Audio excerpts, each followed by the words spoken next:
नमस्कार। Discovery IAS के online platform पर आप सभी का स्वागत है। देखिए, सिविल सर्विसेज का जो एग्ज़ाम है वह जल्द से जल्द होने जा रहा है। मई और जून के महीने में आपके लगभग, फिर चाहे वह यूनियन पब्लिक सर्विस कमीशन हो या फिर कोई भी अन्य स्टेट पब्लिक सर्विस कमीशन हो, इनके एग्ज़ाम ज़्यादातर मई और जून के महीने में कंडक्ट करवाए जाते हैं।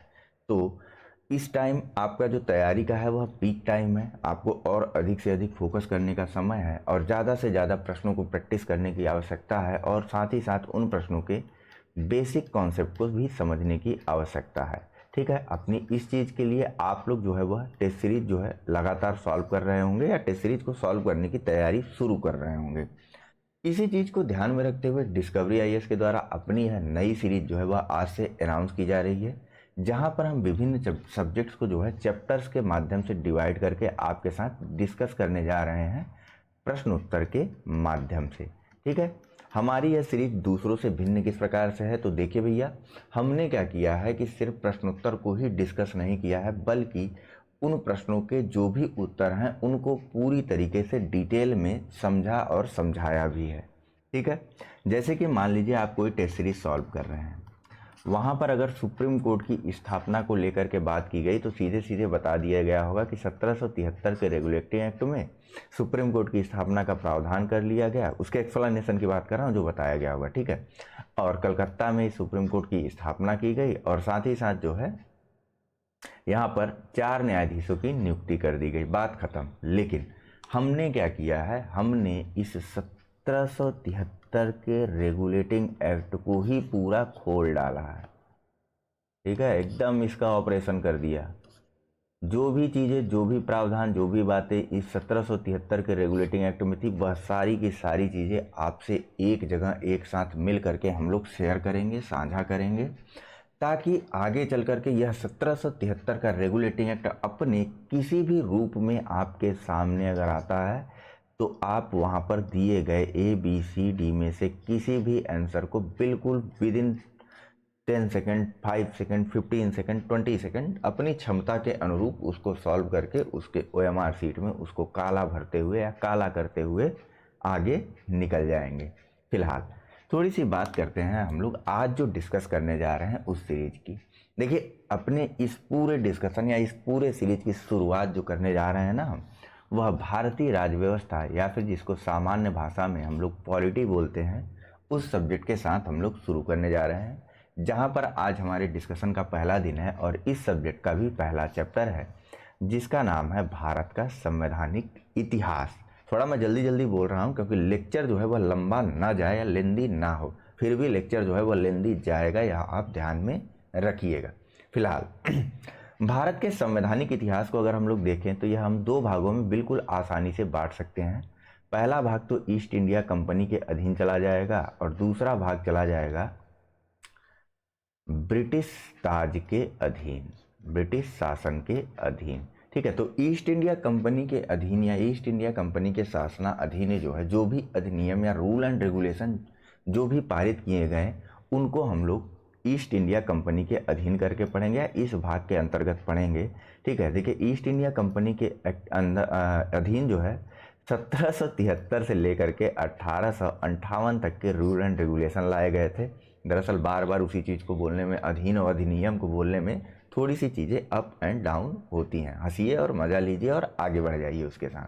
ठीक है, वहीं ब्रिटिश ताज या ब्रिटिश एम्पायर के अंडर में जो है या उसके अधीन जो है 1858 से लेकर के 1947 के भारतीय स्वतंत्रता अधिनियम तक के नियम जो है वह पारित किए गए हैं। ठीक है, दो पार्ट में हमने बांट दिया भारत के संवैधानिक इतिहास को। चलिए, आज का जो हमारा डिस्कशन है वह हमारे पहले पार्ट पर फोकस रहेगा कि भारत के संवैधानिक इतिहास के अंतर्गत ईस्ट इंडिया कंपनी के अधीन जो भी रूल एंड रेगुलेशन लाए गए थे उनके बारे में हम लोग प्रश्न उत्तर के माध्यम से डिटेल से समझेंगे और करने का प्रयास करेंगे।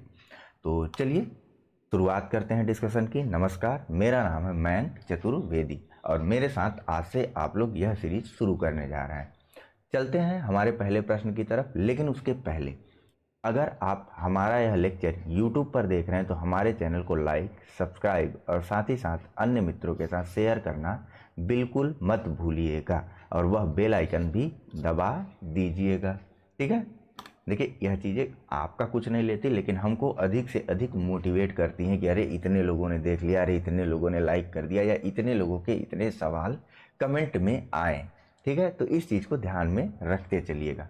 फिलहाल आइए बात करते हैं हमारे पहले प्रश्न के बारे में। हमारा पहला प्रश्न है कि निम्नलिखित में से किस अधिनियम में कलकत्ता में सर्वोच्च न्यायालय की स्थापना का प्रावधान किया गया था? ए.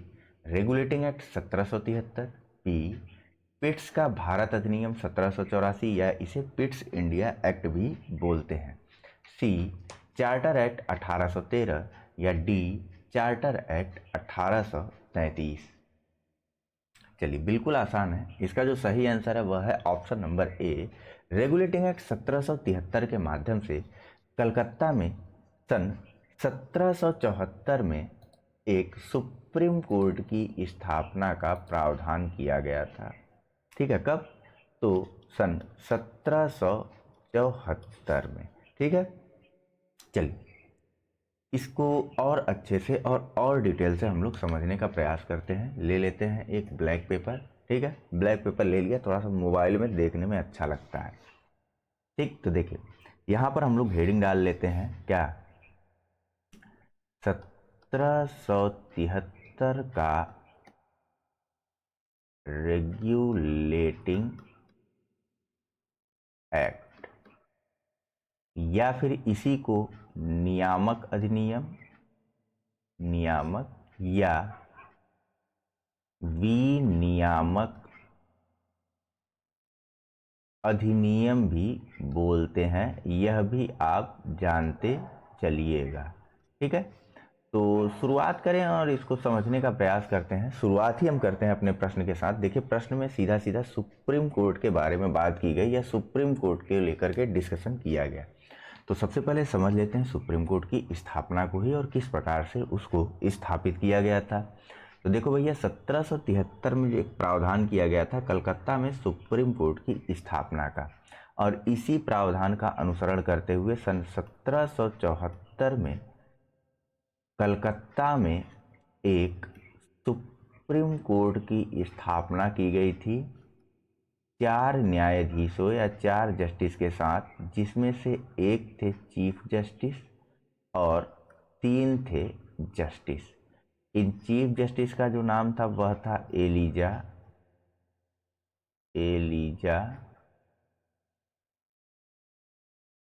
इम्फे, और जो अन्य 3 न्यायाधीश थे उनके नाम थे चैम्बर्स, लेमेस्टर या लिमिस्टर,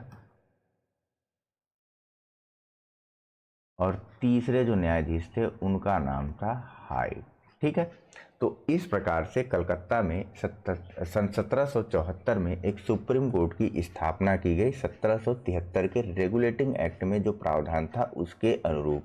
ठीक है, कुल मिलाकर के एक चीफ जस्टिस और 3 जस्टिस के साथ मिलाकर के सुप्रीम कोर्ट स्थापित किया गया था कलकत्ता में। ठीक है, यह बात क्लियर हो गई। अन्य और दूसरे प्रावधान के बारे में भी हम लोग जानते हैं जो कि इस अधिनियम के माध्यम से किए गए थे कलकत्ता में। वह कौन कौन से प्रावधान थे? देखिए रेगुलेटिंग एक्ट 1773 के माध्यम से बंगाल के गवर्नर को बंगाल का गवर्नर जनरल बना दिया गया, और इस अनुक्रम में वारेन हेस्टिंग जो है, वारेन हेस्टिंग बंगाल का पहला गवर्नर जनरल बनता है। ठीक है, मद्रास और बम्बई की प्रेसिडेंसियों के अधीक्षण का अधिकार भी बंगाल के गवर्नर जनरल को प्रदान कर दिया गया था। ऐसे ही नहीं कि बंगाल के गवर्नर को अब गवर्नर जनरल बुलाने लगे, नहीं, मद्रास और बम्बई की प्रेसिडेंसियों को बंगाल में मिलाते हुए बंगाल के गवर्नर को बंगाल का गवर्नर जनरल कहा जाने लगा, और वारेन हेस्टिंग जो है वह बंगाल का प्रथम गवर्नर जनरल बना था। ठीक है, अब गवर्नर जनरल को उसके कार्य में सहायता एवं सलाह देने के लिए एक परिषद का भी निर्माण किया गया था। ठीक है, कैसी परिषद थी, किस प्रकार की परिषद थी, इसको भी जानते हैं। देखिए, पेन का कलर बदलते रहना जरूरी है। ठीक है, देखिए, बंगाल के गवर्नर को सहायता एवं सलाह देने के लिए एक परिषद का भी निर्माण किया गया था, जिसको कहा गया था एग्जीक्यूटिव काउंसिल, या फिर इसी को प्रशासक मंडल भी कहा गया। ठीक है, यह 4 सदस्यीय प्रशासक मंडल था। इसके सदस्यों का निर्वाचन 5 वर्षों के लिए किया जाता था। इस प्रशासक मंडल के जो आरंभिक 4 सदस्य थे उनके नाम हैं, ध्यान में रखिएगा, फिलिप फ्रांसिस,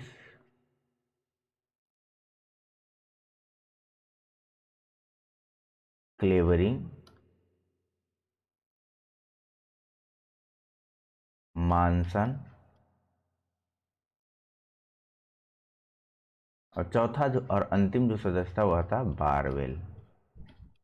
ठीक है, आरंभिक जो 4 सदस्य थे एग्जीक्यूटिव काउंसिल या प्रशासक मंडल या गवर्नर जनरल की परिषद के, उनके नाम थे फिलिप फ्रांसिस, क्लेवरिंग, मानसन और बारवेल। इस प्रशासक मंडल का चुनाव कितने समय के लिए किया जाता था? तो भैया इस प्रशासक मंडल का चुनाव जो है वह 5 वर्षों के लिए किया जाता था। कुल मिलाकर के 4 प्रशासक जो है या 4 जो है सदस्यों वाली यह सभा थी। अब इस प्रशासक मंडल का चुनाव कोर्ट ऑफ डायरेक्टर्स के माध्यम से किया जाता था। किसके माध्यम से? तो 1 सेकंड का टाइम दीजिए, पेन का कलर चूज कर लो। इस प्रशासक मंडल का चुनाव जो है वह कोर्ट ऑफ डायरेक्टर्स के माध्यम से किया जाता था। ठीक है, 1773 के रेगुलेटिंग एक्ट में कोर्ट ऑफ डायरेक्टर की संरचना में भी बदलाव किया गया था। इसके सदस्यों की संख्या जो है वह 24 कर दी गई थी, और साथ ही साथ इस कोर्ट ऑफ डायरेक्टर्स के 1/4 या 1/4 सदस्य, अथवा जिसे 24 का 1/4 कितना होगा? 6 होगा ना, तो 24 में से 6 सदस्य जो है वह प्रतिवर्ष उनको अवकाश ग्रहण करना अनिवार्य कर दिया गया था, या प्रतिवर्ष वह रिटायर होते थे और उनकी जगह नए 6 सदस्य जो है वह नियुक्त कर दिए जाते थे।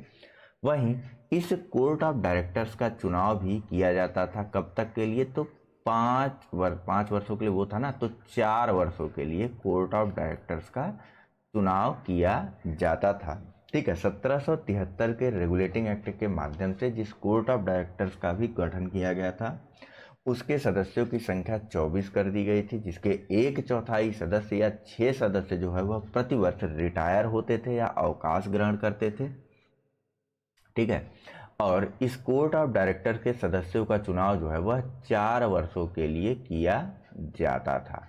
ठीक है, यह सारी चीजें क्लियर हो गई।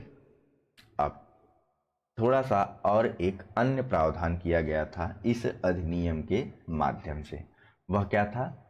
तो कंपनी के अधिकारियों को, ठीक है, एक दूसरा पेन ले लेते हैं, कंपनी के अधिकारियों को अब किसी भी प्रकार का गिफ्ट लेने के लिए प्रतिबंधित कर दिया गया था। ठीक है, कंपनी के अधिकारी या कर्मचारी जो है वह किसी भी प्रकार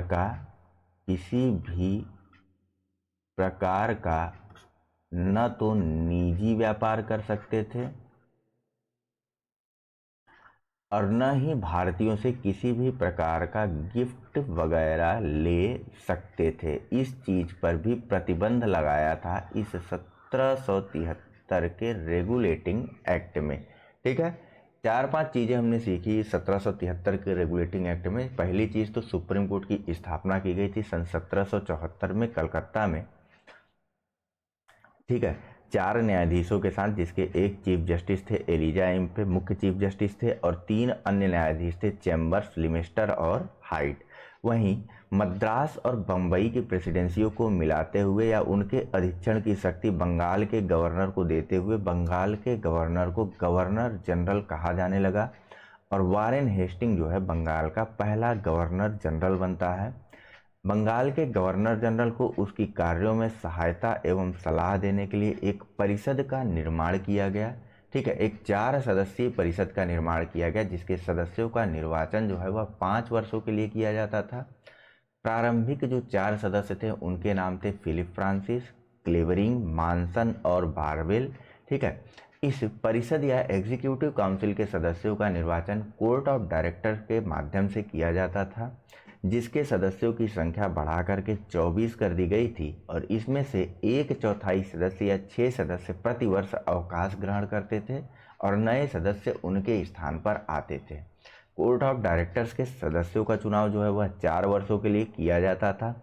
वहीं एक अन्य प्रावधान किया गया था कि कंपनी के व्यापारी, कंपनी के कर्मचारी अब किसी भी प्रकार का निजी व्यापार या गिफ्ट या पारितोषिक नहीं ले सकता है किसी भी भारतीय से।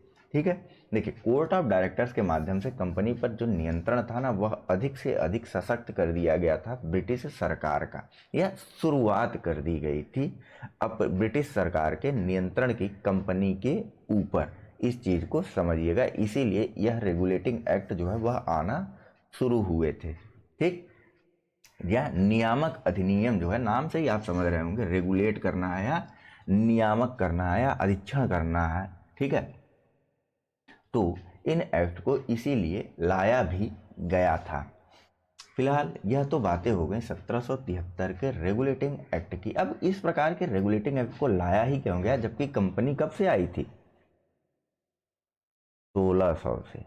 ठीक है, तो देखिए होता क्या है ना, 1765 में जब इलाहाबाद की संधि नहीं होती, इलाहाबाद की जब 2 संधियां होती हैं, ठीक है, उसमें कंपनी को बंगाल,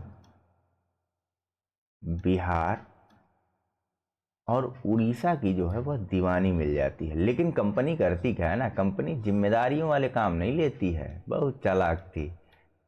इन्होंने पैसे वाला काम ले लिया, भैया पैसे पैसे हमें लाओ, जिम्मेदारी आप अपने पास रखो। एक एक जो है वहाँ पर नियुक्त कर दिए अपने कुछ कर्मचारियों को कि आप पैसे वसूलो, कुछ लोगों को नियुक्त कर दिया, कुछ भारतीयों को, कि आप जो है वह पैसे, आप जो है वह जिम्मेदारी उठाओ। तो कंपनी किसी भी प्रकार की जिम्मेदारी ले नहीं रही थी। वहीं उसके कर्मचारी जो है वह लगातार फायदे में चलते जा रहे थे अपने निजी व्यापार के कारण, जबकि कंपनी जो है वह लगातार घाटे में जा रही थी, या यूं कह लीजिए तो दिवालिया के कगार पर कंपनी पहुंच गई थी, दिवालियापन के कगार पर कंपनी पहुंचते जा रही थी। तो इसी वजह से ब्रिटिश सरकार ने इस 1773 के रेगुलेटिंग एक्ट को पारित किया, या रेगुलेटिंग एक्ट 1773 को ब्रिटिश सरकार ने ले आया था। ठीक है, फिलहाल आइए चलते हैं और बात करते हैं नेक्स्ट प्रश्न के बारे में। ठीक है, हमारा अगला प्रश्न है, 2 सूचियां यहाँ दी हुई हैं। ठीक है, एक तरफ तो विभिन्न प्रकार के संस्थान या नियुक्तियां या अनुमतियां हैं और दूसरी तरफ उनसे संबंधित रूल एंड रेगुलेशन है। ठीक है, और नीचे आपके विकल्प दिए हुए हैं, इनके माध्यम से ही आपको इसे सुमेलित करना है। ठीक है, चलिए मैं पढ़ता हूँ। नियंत्रण परिषद की स्थापना, नियामक अधिनियम 1773। बी, सर्वोच्च न्यायालय की स्थापना, पिट्स का भारत अधिनियम 1784 या पिट्स इंडिया एक्ट 1784। इंग्लिश मिशनरियों को भारत में कार्य करने की अनुमति, चार्टर अधिनियम 1813। गवर्नर जनरल की परिषद में कानूनी सदस्य की नियुक्ति, चार्टर अधिनियम 1833। ऑप्शन है आपके पास ए 1 2 3 4, बी 2 1 3 4, या डी 1 2 4 3, या सी 2 4 1 3।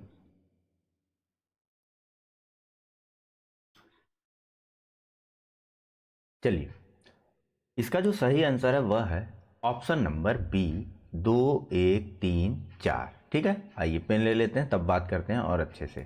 देखिए, नियंत्रण परिषद की स्थापना या बोर्ड ऑफ कंट्रोल की स्थापना किस अधिनियम के माध्यम से की गई थी? तो यह की गई थी पिट्स का भारतीय अधिनियम 1784 के माध्यम से। वहीं सर्वोच्च न्यायालय की स्थापना का प्रावधान अभी अभी आपको बताया गया था, नियामक अधिनियम या फिर रेगुलेटिंग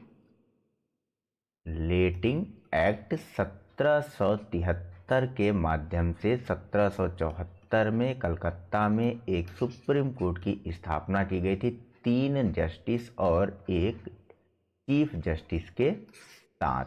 ठीक है, वहीं इंग्लिश मिशनरियों को भारत में कार्य करने की जो अनुमति है वह चार्टर अधिनियम 1813 के माध्यम से, और गवर्नर जनरल की परिषद में कानूनी सदस्य की जो नियुक्ति की गई थी वह की गई थी चार्टर अधिनियम 1833 के माध्यम से।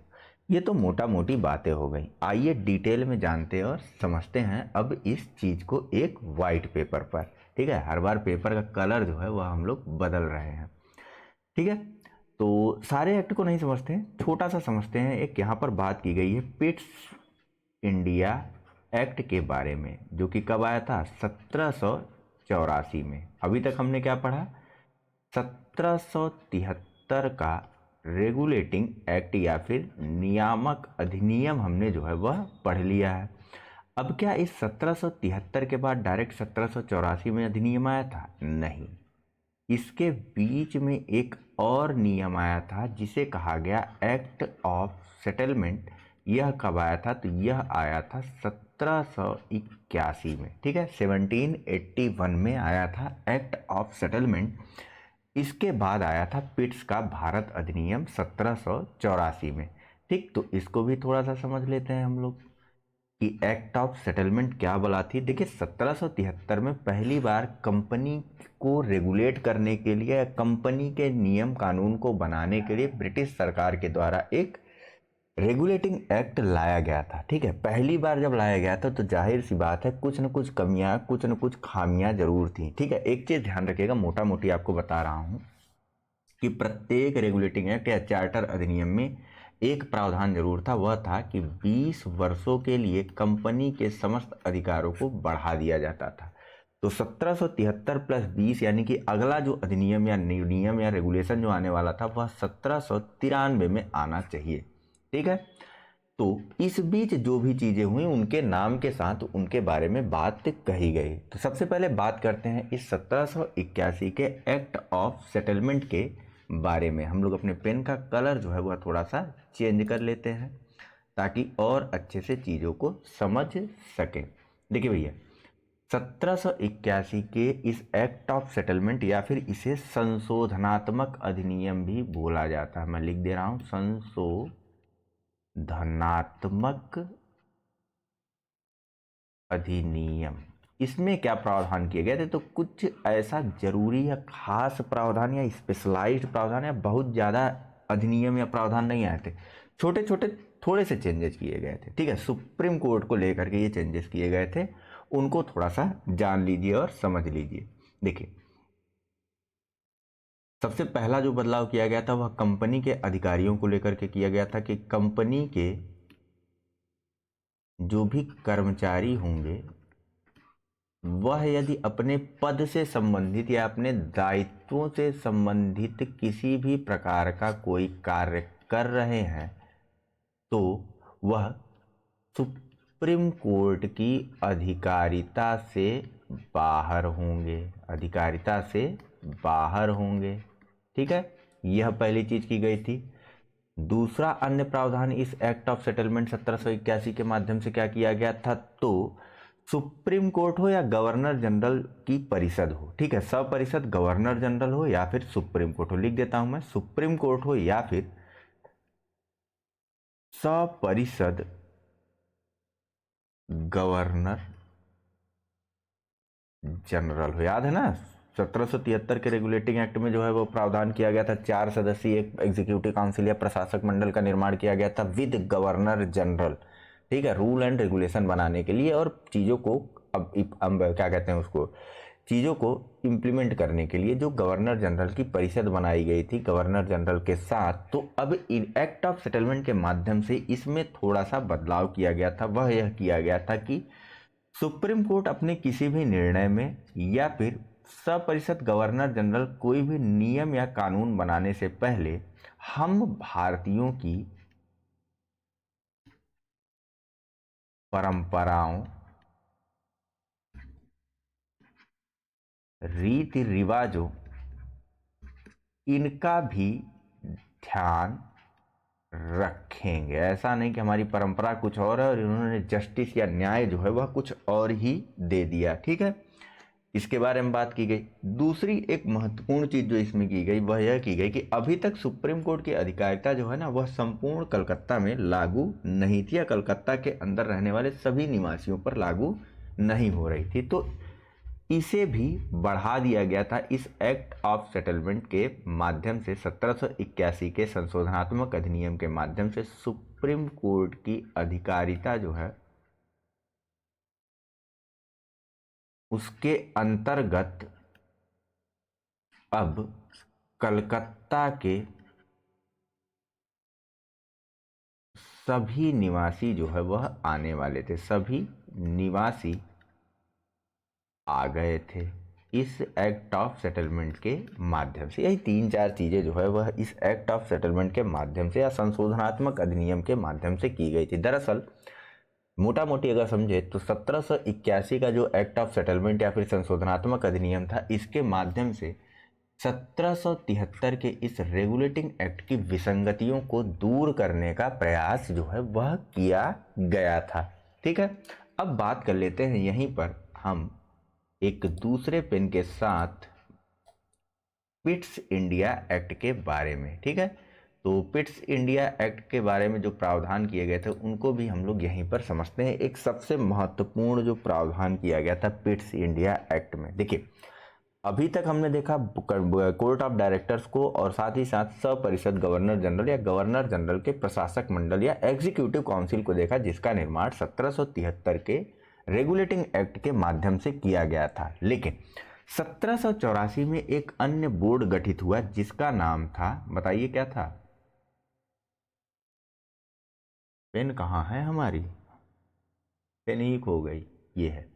ठीक है, पेन का कलर चेंज कर लेते हैं, मुझे भी नहीं दिख रहा है यह, तो मैं लिखूंगा कैसे? ठीक है, तो 1783 के इस रेगुलेटिंग एक्ट के माध्यम से 1783 के रेगुलेटिंग एक्ट कह रहा हूँ, 1784 के पिट्स इंडिया एक्ट के माध्यम से एक 6 सदस्यीय, ध्यान में रखिएगा 6 सदस्यीय बोर्ड ऑफ कंट्रोल की स्थापना की गई। मैं लिख देता हूं, बोर्ड ऑफ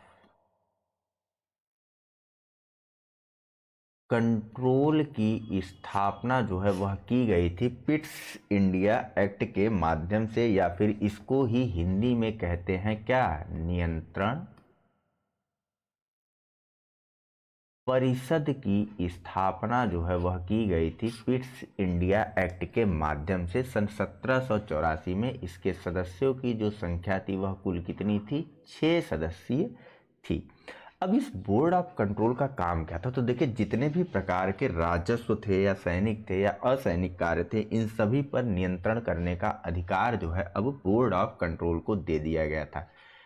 मोटा मोटी अगर देखा जाए तो मेनली इसका निर्माण या इसका गठन किया गया था गवर्नर जनरल के ऊपर कंट्रोल करने के लिए। ठीक है, क्योंकि इस बोर्ड ऑफ कंट्रोल का जो अध्यक्ष होता था ना, वह ब्रिटिश कैबिनेट, या जिसे हम हिंदी में क्या बोलते हैं कैबिनेट को, मंत्रिमंडल। ठीक है, तो ब्रिटिश कैबिनेट का एक सदस्य होता था बोर्ड ऑफ कंट्रोल का अध्यक्ष। ठीक है, और इसी पिट्स इंडिया एक्ट में एक बात मोटा मोटी यह भी कह दी गई थी कि अब गवर्नर जनरल जो है किसी भी भारतीय नरेश या फिर राजा से न तो मित्रता कर सकता है अपनी मर्जी से, न ही उससे शत्रुता कर सकता है, अर्थात न तो किसी भारतीय राजा को मदद का आश्वासन दे सकता है और न ही किसी भारतीय राजा के साथ युद्ध की घोषणा कर सकता है बिना नियंत्रण परिषद की अनुमति के। ठीक है, अब ध्यान में रखिएगा इस प्रावधान को। ठीक है, इसके अलावा इस पिट्स इंडिया एक्ट के माध्यम से 1773 में गठित उस गवर्नर जनरल की परिषद में भी बदलाव किया गया था। जो एग्जीक्यूटिव काउंसिल 1773 के रेगुलेटिंग एक्ट में बनाई गई थी ना, उसके गठन में भी बदलाव किया गया। जरा याद ध्यान करिए, 1773 के रेगुलेटिंग एक्ट के माध्यम से एग्जीक्यूटिव काउंसिल के सदस्यों की संख्या कितनी निर्धारित की गई थी? 4। ठीक है, लेकिन 1784 के पिट्स इंडिया एक्ट के माध्यम से इस एग्जीक्यूटिव काउंसिल के सदस्यों की संख्या को 4 से कम करके 3 कर दिया गया था। ठीक है, 4 में से 1 कम कर दिया गया था, शेष कितने बच गए थे? अब 3। ठीक है, और जो गवर्नर जनरल था और जो उसकी परिषद थी, इन दोनों को मिला करके ही कोई निर्णय लिया जाना था। किस आधार पर? तो बहुमत के आधार पर। सदस्य जो है वो आपस में मतदान करते थे और जिस पक्ष में ज़्यादा मत पड़ जाते थे उसी पक्ष में वह निर्णय लेते थे। शुरुआत से ही बहुमत के आधार पर निर्णय लिया जाता था, फिर चाहे वह 1773 का यह रेगुलेटिंग एक्ट के टाइम बनाए गए उस 4 सदस्यीय एग्जीक्यूटिव काउंसिल के सदस्य और +1 गवर्नर जनरल 5 सदस्य हों, चाहे अभी एग्जीक्यूटिव काउंसिल के सदस्यों की संख्या जब पिट्स इंडिया एक्ट 1784 के माध्यम से 4 में से घटा करके 3 कर दी गई और +1 गवर्नर जनरल था ही था, यानी कि 4 हो गए। ठीक है, तो फिलहाल इसके गवर्नर जनरल की परिषद के सदस्यों की संख्या को भी 4 से कम करके 3 कर दिया गया था। पिट्स इंडिया एक्ट के माध्यम से निर्णय जो है वह बहुमत के आधार पर लिया जाता था। अब एक महत्वपूर्ण चीज़ है, एक महत्वपूर्ण बात है। देखिए, एक जो पॉइंट अभी मैंने बोला ना, कौन सा बताइए, ये वाला, कौन सा, भारतीय नरेशों से मित्रता या शत्रुता बिना बोर्ड ऑफ कंट्रोल के अनुमति के कोई भी गवर्नर जनरल नहीं ले सकता था। इसी प्रावधान से रुष्ट होकर के हमारे ही देश के उस टाइम के जो ब्रिटिश गवर्नर जनरल थे, जो बंगाल का गवर्नर जनरल बना था, जो पहला बंगाल का गवर्नर जनरल बना था, कौन, वारेन भैया, इन्होंने इस्तीफा तक दे दिया था। ठीक है, ध्यान में रखिएगा इस चीज़ को।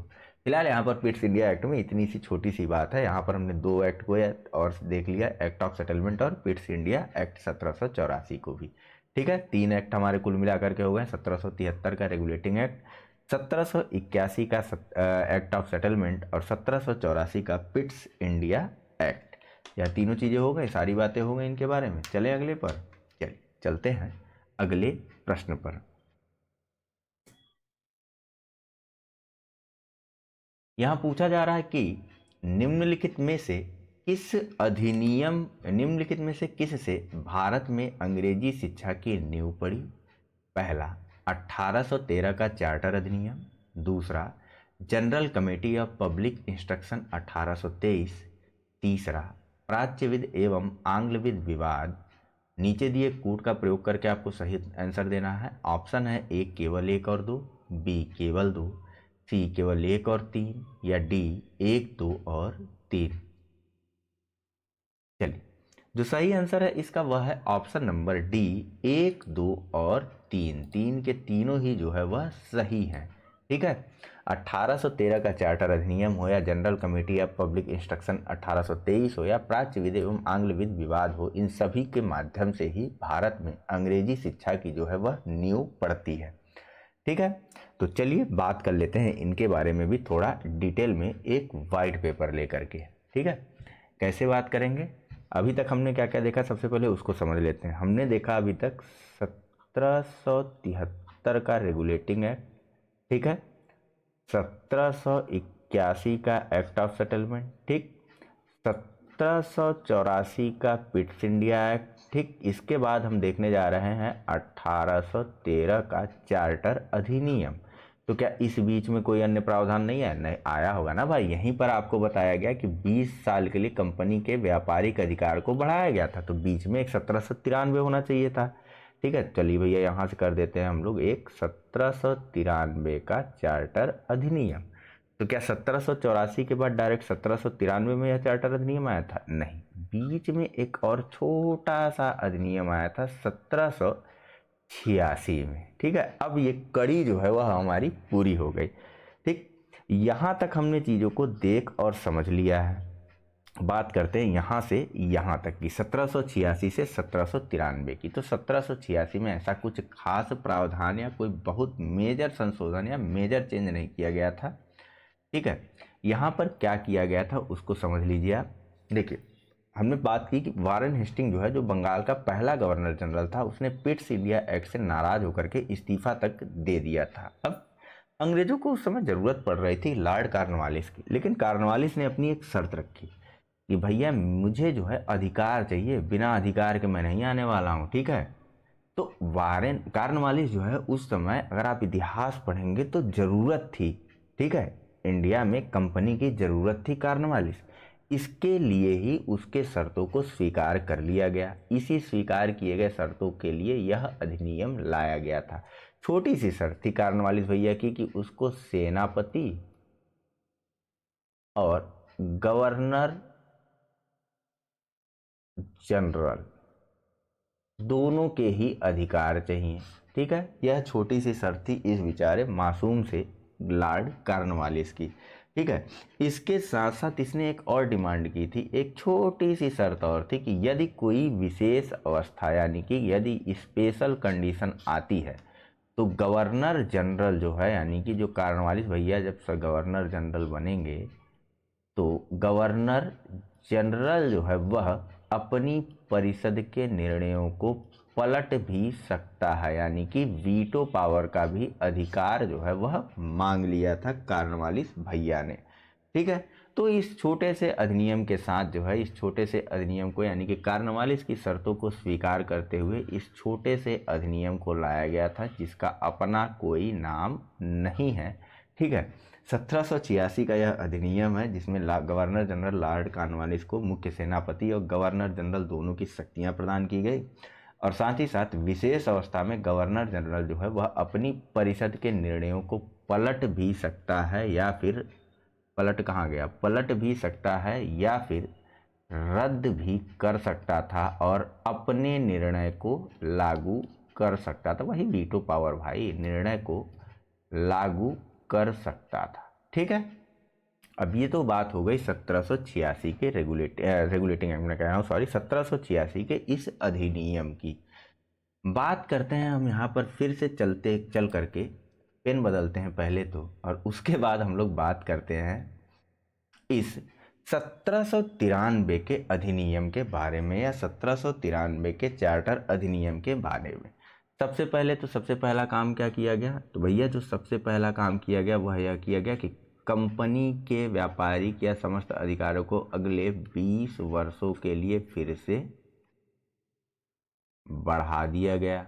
ठीक, सबसे पहला काम तो ये किया गया। उसके अलावा और दूसरे काम क्या किए गए, तो यह जो शर्त मानी गई थी ना 1786 की लॉर्ड कॉर्नवालिस की, तो सिर्फ उस समय उसी के लिए मानी गई थी, लेकिन 1793 में इसे सामान्यतः स्वीकार कर लिया गया आने वाले सभी गवर्नर जनरल के लिए। ठीक है, एक्सेप्ट कर लिया गया।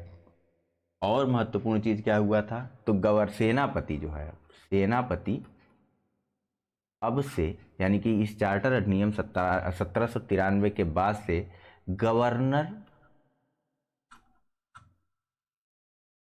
जनरल की परिषद का स्वतः ही सदस्य जो है वह नहीं बन जाएगा। पहले जो है इप्सो फैक्टो का नियम जो है वह लागू हो जाता था, सेनापति जो है वह स्वतः ही सदस्य बन जाता था गवर्नर जनरल की परिषद का। तीसरा और एक अन्य महत्वपूर्ण प्रावधान क्या किया गया था इसमें, तो वह यह किया गया था कि बोर्ड ऑफ कंट्रोल, जिसके बारे में हमने कब पढ़ा है, पिट्स इंडिया एक्ट में। ठीक है, तो बोर्ड ऑफ कंट्रोल के सदस्यों का जो वेतन था ना, जो इनके सदस्यों का वेतन था वह भारतीय राजकोष से दिया जाने लगा, भारतीय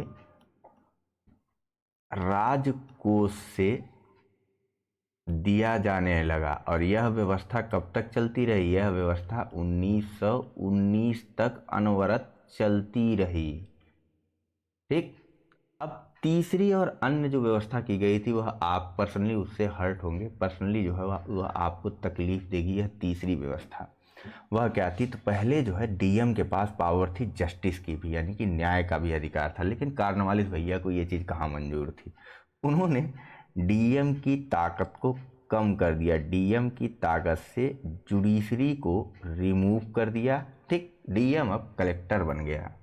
ठीक, जुडिशरी या न्यायिक शक्ति डीएम से छीन ली गई थी। इसके बारे में कॉर्नवालिस भैया का एक महत्वपूर्ण कथन भी है कि किसी इंसान में इतनी परम शक्ति भी नहीं होनी चाहिए कि उसके पास रूल का भी पावर हो, लॉ की भी पावर हो और कलेक्ट्रेट की भी पावर हो और जस्टिस की भी पावर हो। तो इसी से जस्टिस इन्होंने छीन लिया अपने प्यारे डीएम से। बस इतने से प्रावधान इस 1793 के चार्टर अधिनियम के माध्यम से किए गए थे। अब बात करते हैं एक दूसरे वाइट पेपर के साथ इस 1813 के चार्टर अधिनियम के बारे में, जो कि हमारे प्रश्न से सीधा संबंधित है। ठीक है, हेडिंग डाल लेते हैं क्या, 1813 का चार्टर अधिनियम। चलिए बात करते हैं कि इस 1813 के चार्टर अधिनियम में क्या क्या प्रावधान और किस प्रकार के प्रावधान किए गए थे। तो सबसे पहला काम जो किया गया था, अभी तक कंपनी के समस्त अधिकारों को 20-20 वर्षों के लिए बढ़ा दिया गया था। ठीक है, तो इस अधिनियम के माध्यम से भी कंपनी के अधिकारों को अगले 20 वर्षों के लिए बढ़ा दिया गया। लेकिन लेकिन लेकिन लेकिन ठहरिए, कंपनी के व्यापारिक एकाधिकार को सीमित कर दिया गया। व्यापारिक एकाधिकार को समाप्त कर दिया गया। सीधे सीधे मैं लिख दूं तो कंपनी के व्यापारिक एकाधिकार को चाय और चीन के साथ उसके व्यापार को छोड़ करके बाकी अन्य समस्त अधिकार जो है वह समाप्त कर दिए गए। ठीक है, दूसरा अन्य महत्वपूर्ण बदलाव इस 1813 के चार्टर अधिनियम के माध्यम से क्या किया गया, बताइए। देखिए, शिक्षा, अब प्रश्न से संबंधित है, फोकस करिएगा। साहित्य और विज्ञान के पुनरुत्थान के लिए या विज्ञान के लिए प्रतिवर्ष 1 लाख रुपए खर्च करने का भी प्रावधान जो है वह कर दिया गया। 1 लाख रुपए खर्च करने का प्रावधान कर दिया गया था। ठीक है, थोड़ा सा गैप देते हैं, यहाँ पर ही कुछ चीज़ों को समझेंगे। चौथा महत्वपूर्ण, देखिए थोड़ा थोड़ा समझिए। तीसरा और अंतिम महत्वपूर्ण प्रावधान इसमें क्या किया गया था, तो वह यह था कि अब ईसाई मिशनरियों को भारत में प्रवेश की अनुमति जो है वह प्रदान कर दी गई थी। प्रवेश की अनुमति प्रदान कर दी गई थी। ठीक है, अब बात करते हैं। देखिए, यह तो हो गया, लिखने में कितनी मेहनत लगती है भाई साहब, पता नहीं आप लोग कैसे लिखते होंगे, मैं तो थक जाता हूँ। थोड़ा प्रश्न पे फोकस करते हैं, फिर 1813 के चार्टर अधिनियम को समझेंगे। समझ तो लिया ही हमने। देखिए, कंपनी के व्यापारिक अधिकार को जो है अगले 20 वर्षों के लिए और बढ़ा दिया गया था, लेकिन उसमें कुछ बदलाव भी कर दिए गए थे। वह बदलाव किस रूप में थे, तो उसमें जो है कंपनी के चाय और चीन के साथ व्यापार को छोड़ करके अन्य समस्त व्यापारिक एकाधिकार को जो है वह समाप्त कर दिया गया था। ठीक है, अभी भी कंपनी चाय और चीन के साथ व्यापार कर सकती थी। चाय और चीन के साथ व्यापार में कंपनी को एकाधिकार प्राप्त था, लेकिन अन्य किसी प्रकार के व्यापार में कंपनी का एकाधिकार जो है या जो मोनोपोली थी कंपनी की वह समाप्त कर दी गई। फिलहाल ईसाई मिशनरियों को भी भारत में प्रवेश की अनुमति प्रदान कर दी गई इस 1813 के चार्टर अधिनियम के माध्यम से। ठीक है, शिक्षा, साहित्य, विज्ञान के क्षेत्र में प्रतिवर्ष 1 लाख रुपए खर्च करने का भी प्रावधान जो है वह कर दिया गया था। मोटा मोटी चीजें हो गई। अब कंफ्यूजन जो थी हमारी प्रश्न में जब हम पढ़ रहे थे, उसमें तीनों को सही तो कर दिया था, लेकिन कंफ्यूज जो थे वह हम इस चीज में थे कि जो general committee of public instruction, ठीक है, इसे मैं शॉर्ट में लिख दूं, general committee of public instruction, general committee of public instruction 1823 क्या वाला है,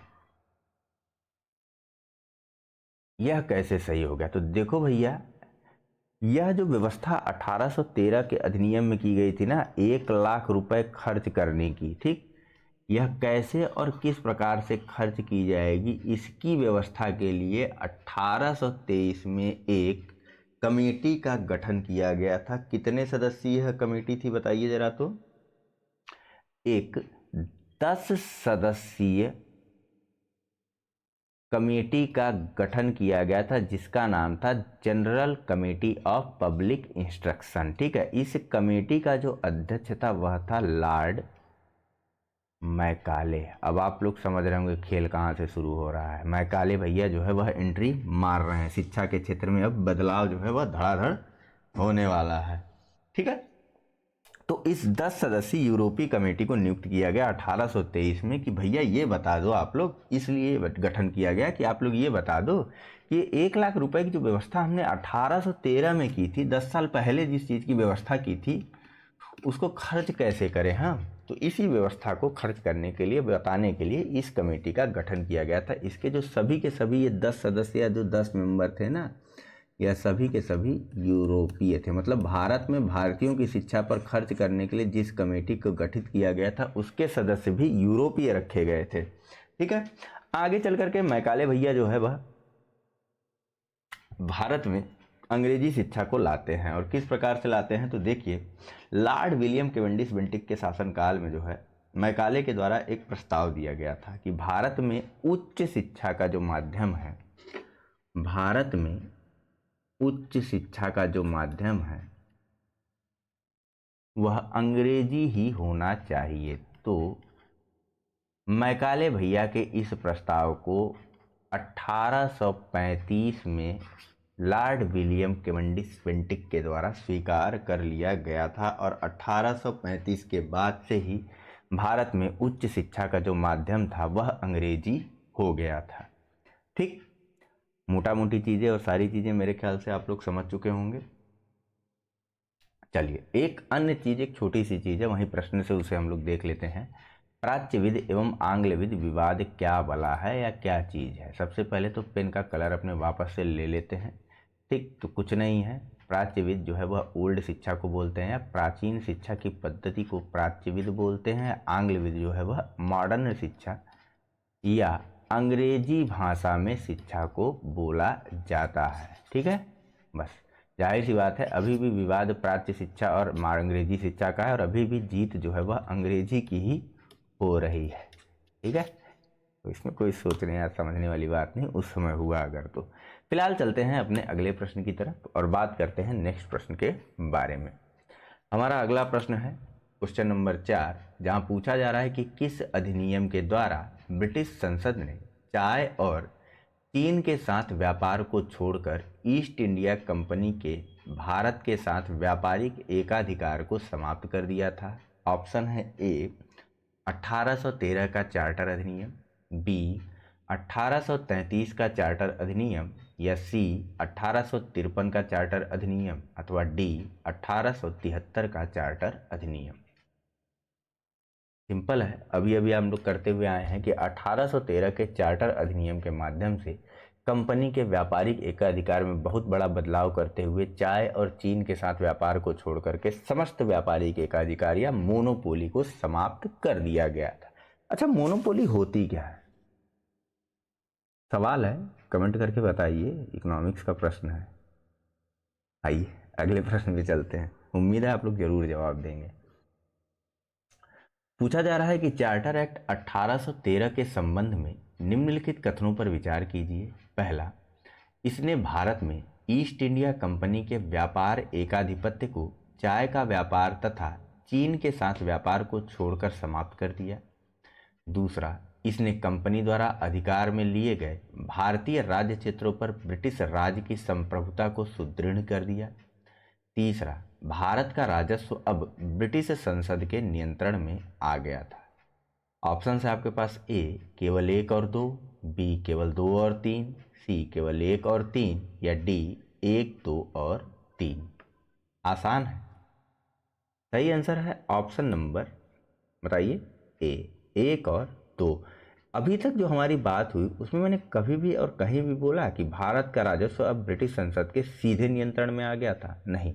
वह कब आया था? तो वह आया था 1858 के अधिनियम के बाद, जब ब्रिटिश सत्ता ने पूरी तरीके से एक्वायर कर लिया था कंपनी के समस्त क्षेत्रों और समस्त अधिकारों को। ठीक है, कब? 1858 के बाद, उसके पहले नहीं। ठीक है, बाकी जो भी रूल और रेगुलेशन आते गए ना, दूसरे ऑप्शन को लेकर के, दूसरे विकल्प को लेकर, स्टेटमेंट को लेकर कंफ्यूज मत होइए। 1773 के रेगुलेटिंग एक्ट के बाद भी जाहिर सी बात है कंपनी का कंपनी द्वारा जो अधिकार में भारतीय राज्य क्षेत्र लिए गए थे उन पर ब्रिटिश राज की संप्रभुता बढ़ गई। कैसे? तो कोर्ट ऑफ डायरेक्टर्स और प्रशासक मंडल के माध्यम से या एग्जीक्यूटिव काउंसिल के माध्यम से, उसके बाद फिर पिट्स इंडिया एक्ट के माध्यम से भी बढ़ गए। फिर आपका जो है चार्टर अधिनियम 1793 के माध्यम से बढ़ गए, फिर आपका चार्टर अधिनियम 1813 के माध्यम से बढ़ गए। ठीक है, इसी प्रकार से जैसे जैसे थोड़ा थोड़ा करके कंपनी से अधिकार कम करते हुए ब्रिटिश संसद जो है वह अपने पास अधिकार जो है वह एक्वायर करती जा रही थी। ठीक है, चलिए नेक्स्ट प्रश्न देखते हैं। पूछा जा रहा है कि इस अधिनियम ने भारतवासियों को अपने देश के प्रशासन में कुछ हिस्सा लेना संभव बनाया। ऑप्शन है A charter act 1833, B charter act 1853, C government of India act 1858 या डी इंडियन काउंसिल एक्ट 1861। चलिए जल्दी कीजिए। इसका जो सही आंसर है वह है option number A charter act 1833। ठीक है, तो देखिए भैया यहीं पर हम लोग पूरी बात कर लेते हैं बाकी के बचे 3 अन्य अधिनियमों के बारे में। कौन कौन से हमारे बचते हैं, एक पेपर पेन ले लेते हैं क्योंकि सभी का जिक्र अब आ चुका है। आगे आने वाला प्रश्न जो है वह थोड़ा सा आगे का हो जाएगा। ठीक है, तो सबसे पहले हमारे द्वारा बात की गई थी किस किस अधिनियम के बारे में, 1773 के रेगुलेटिंग एक्ट के बारे में बात हो गई है। ठीक, 1781 के एक्ट ऑफ सेटलमेंट की बात हो गई है, 1784 के पिट्स इंडिया एक्ट के बारे में बात हो गई है, 1793 के चार्टर अधिनियम के बारे में हमारी बात हो चुकी है और 1813 के चार्टर अधिनियम के बारे में हमारी बातें जो है वह पूरी तरीके से कंप्लीट हो गई हैं। ठीक है, अब बचा क्या, कौन कौन सा है, 1833 का चार्टर अधिनियम नंबर 1, इसको डिस्कस करते हैं। देखिए 1813 के चार्टर अधिनियम में एक प्रावधान था कि चाय और चीन के साथ व्यापारिक एकाधिकार को छोड़ करके अन्य समस्त व्यापारिक एकाधिकार कंपनी के समाप्त कर दिए गए थे। लेकिन 1833 के चार्टर एक्ट के माध्यम से यह बचे हुए भी अधिकार या व्यापारिक जो एकाधिकार थे कंपनी के, लिख देता हूं मैं, कंपनी के जो बचे कुचे व्यापारिक एकाधिकार थे ना, उसे भी पूर्णतया समाप्त कर दिया गया था। अब स्पष्ट हो गया था पूरी तरीके से कि कंपनी को भारत में जो है वह सिर्फ और सिर्फ राजनैतिक कार्य ही करने हैं। ठीक, कंपनी को अब से भारत में सिर्फ और सिर्फ राजनैतिक कार्य ही करने थे। ठीक, कंपनी के अधिकार को अगले 20 वर्षों के लिए भारत पर और बढ़ा दिया गया था, इस चीज़ को भी ध्यान में रखिएगा। दूसरा अन्य महत्वपूर्ण बदलाव इस 1833 के अधिनियम के माध्यम से क्या किया गया था, तो ध्यान कीजिए 1784 का जब हम लोग पिट्स इंडिया एक्ट पढ़ रहे थे तो वहां पर हमने पढ़ा था कि गवर्नर जनरल की परिषद जो कि 4 सदस्यीय थी, उसके सदस्यों की संख्या को 4 से घटा करके 3 कर दिया गया था। वहीं एक बदलाव किया गया, गवर्नर जनरल की परिषद या एग्जीक्यूटिव काउंसिल के सदस्यों की संख्या में एक अतिरिक्त, ध्यान दीजिएगा शब्द को, एक अतिरिक्त कानूनी सदस्य को भी जोड़ा गया। यह अतिरिक्त कानूनी सदस्य कौन थे, अपने मैकाले भैया, इन्होंने एंट्री मार ली थी भाई साहब।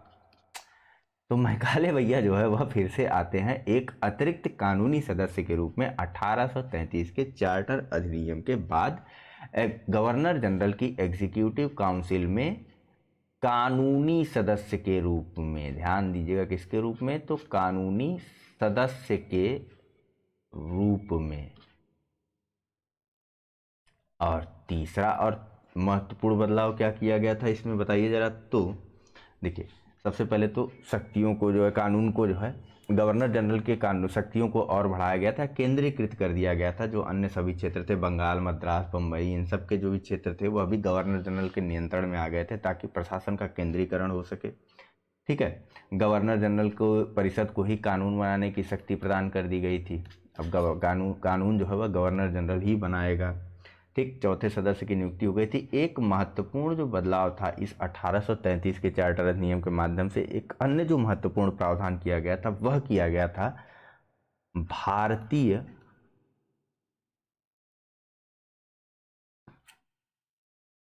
कानूनों को संहिताबद्ध या कोडिफाई बोलते हैं, संहिताबद्ध करने के लिए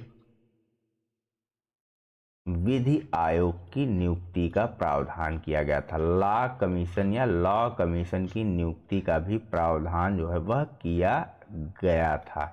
ठीक है, कब? 1833 के चार्टर अधिनियम के माध्यम से। वहीं पर सरकारी सेवाओं में भी, अभी सरकारी सेवाओं वाली बात कर रहे थे ना, उसके बारे में भी रुक कर बात करते हैं। ठीक है, एक और महत्वपूर्ण बदलाव किया गया था, प्रावधान किया गया था इस 1833 के चार्टर अधिनियम में। वह था कि दास प्रथा को कानूनी रूप से समाप्त करने की बात कही गई थी। दास प्रथा को कानूनी रूप से समाप्त करने की बात भी कही गई थी इस 1833 के चार्टर अधिनियम से, जिसके बाद आगे चल करके 1843 में लॉर्ड एलनबरो के द्वारा भारत से पूरी तरीके से दास प्रथा को समाप्त कर दिया गया था। ठीक, अब चौथी और महत्वपूर्ण बात जो हमारे प्रश्न से सीधा सीधा संबंधित है, ठीक है, भारतीयों की प्रशासन में हिस्सेदारी को लेकर के एक छोटा सा धारा भी या सेक्शन भी मैं बताऊंगा, इसको भी ध्यान में रखिएगा। चार्टर एक्ट 1833 में एक धारा थी, धारा संख्या 87। ठीक है, पीसीएस की परीक्षा में डायरेक्ट कभी कभी पूछ लिया जा सकता है। इस धारा संख्या 87 में एक बात कही गई थी, उसी से आप समझिए कि किसी भी भारतीय या क्राउन की प्रजा को अब अपने धर्म, जन्म स्थान, ठीक, ये बिल्कुल वर्ड पे ध्यान दीजिएगा, अपने धर्म, जन्म स्थान, वंशानुक्रम, वर्ण यानी कि जो कलर होगा उसका वो वाला वर्ण अथवा इनमें से किसी भी कारणवश कंपनी की सेवा से या कंपनी के अधीन पद अथवा सेवा के अयोग्य नहीं माना जाएगा। यही तो लड़ाई थी।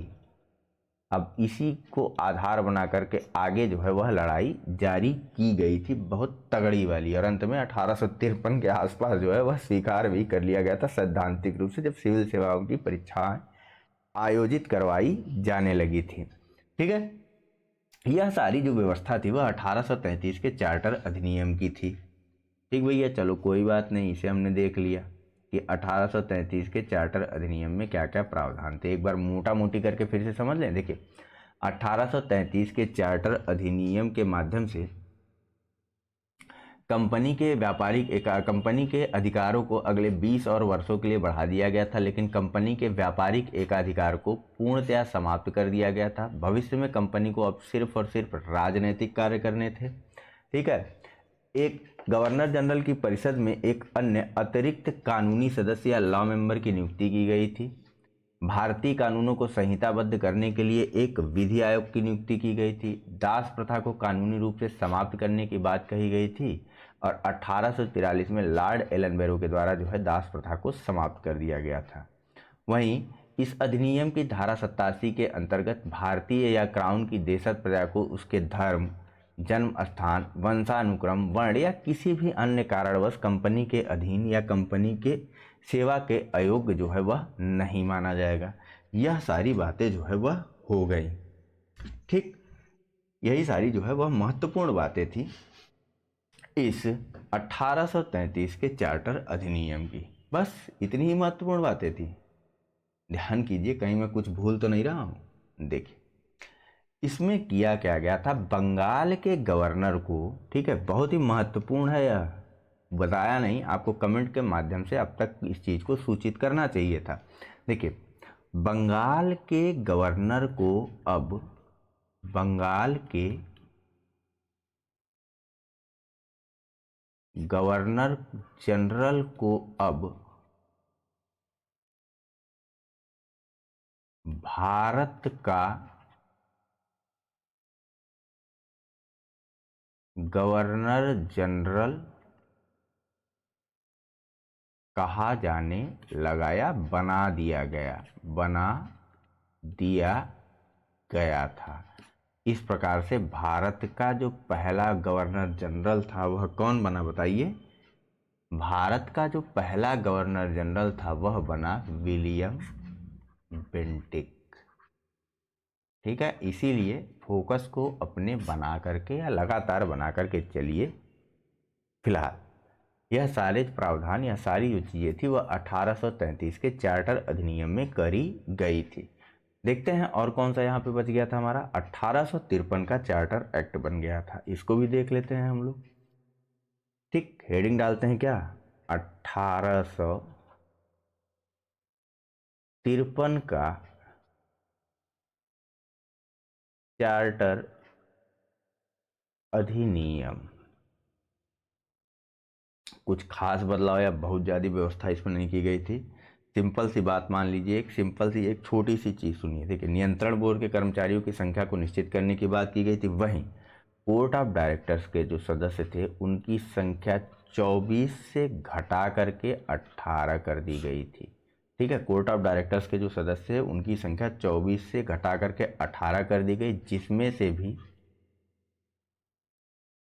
जिसमें से 6 सदस्यों को जो है वह राजा के द्वारा या ब्रिटेन के राजा के द्वारा मनोनीत किया जाता था। सिंपल भाषा में क्राउन के द्वारा जो है वह मनोनीत किया जाने लगा था। कोर्ट ऑफ डायरेक्टर के सदस्यों की संख्या 24 से घटा करके 18 कर दी गई थी। ठीक है, और एक अन्य महत्वपूर्ण प्रावधान क्या था, तो सरकारी सेवाओं में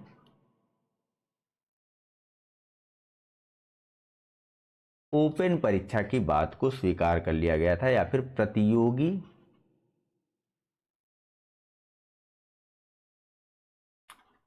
परीक्षा के माध्यम से भर्ती की बात जो है वह स्वीकार कर ली गई थी। ठीक, यह हो गया। और एक महत्वपूर्ण बदलाव हुआ जो था, अभी हमने 1833 में पढ़ा था कि एक अतिरिक्त कानूनी सदस्य की नियुक्ति की गई थी।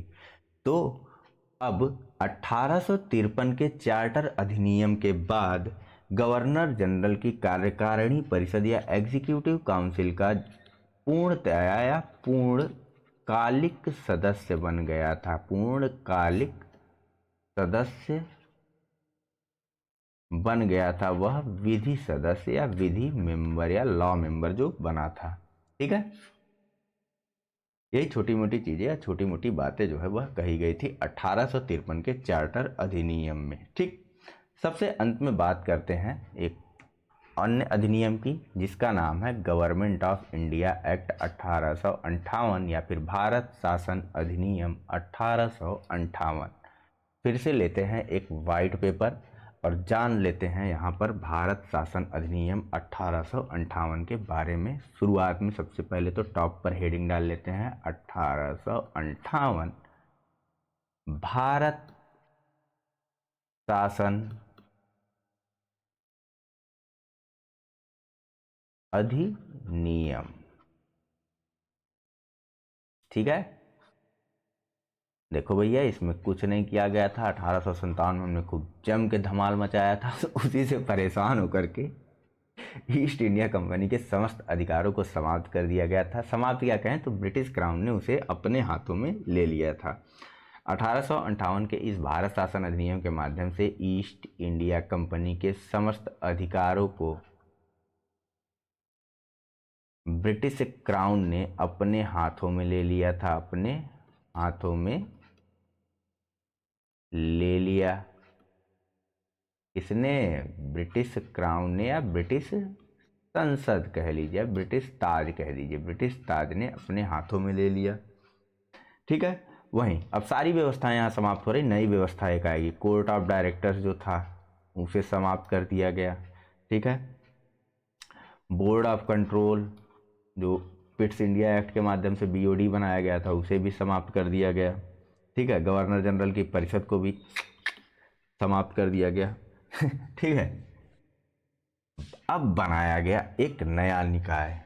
तो ठीक है, कोर्ट ऑफ डायरेक्टर और बोर्ड ऑफ डायरेक्टर्स को चेंज करके ठीक है। बोर्ड ऑफ कंट्रोल BOC है ना भाई, BOC, बोर्ड ऑफ कंट्रोल और कोर्ट ऑफ डायरेक्टर की व्यवस्था को समाप्त करते हुए लंदन में, शब्दों को ध्यान में दिएगा, लंदन में एक भारत राज्य सचिव या secretary of state for India का गठन किया गया। ठीक है, जिस और उसके अंतर्गत एक परिषद बनाई गई। ठीक है, एक इन सभी के जो अधिकार थे वह खत्म करके एक 15 सदस्यीय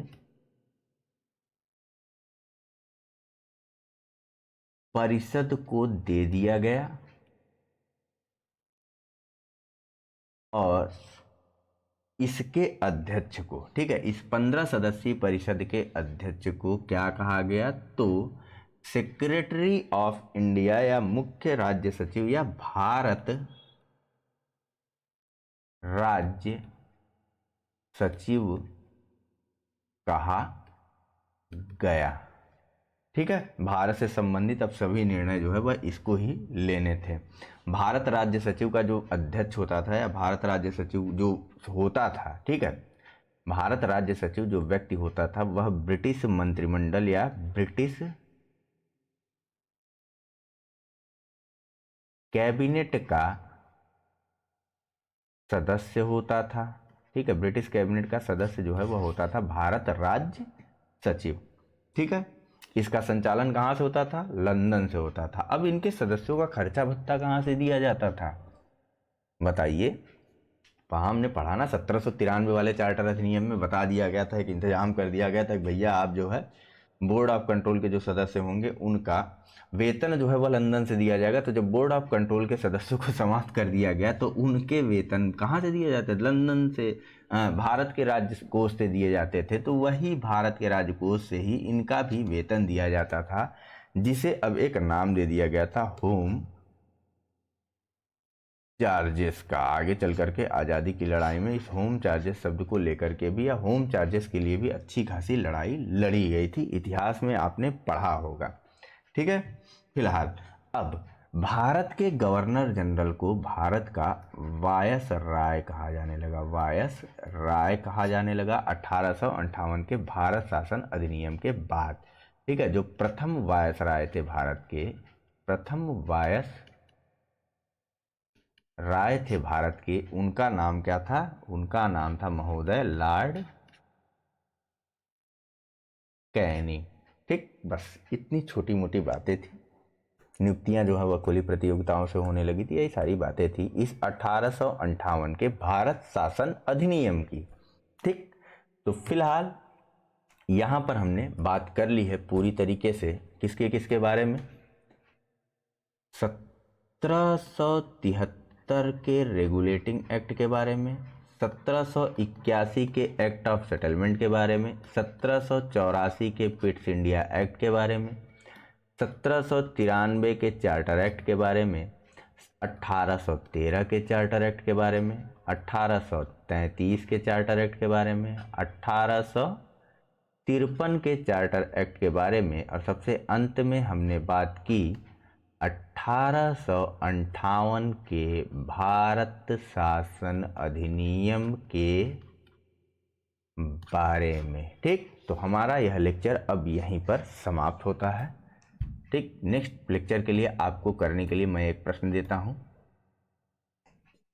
पूछा जा रहा है कि निम्नलिखित में से किस अधिनियम के अंतर्गत भारतीय विधान परिषद पर बहस करने की शक्ति प्राप्त हुई।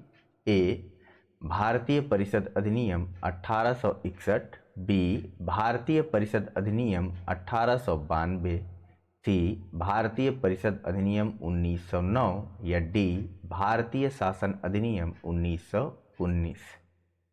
तो फिलहाल यह लेक्चर हम लोग यहीं पर समाप्त करते हैं। Thank you very much for discussion. Channel को लाइक, सब्सक्राइब और शेयर करना मत भूलिएगा। धन्यवाद।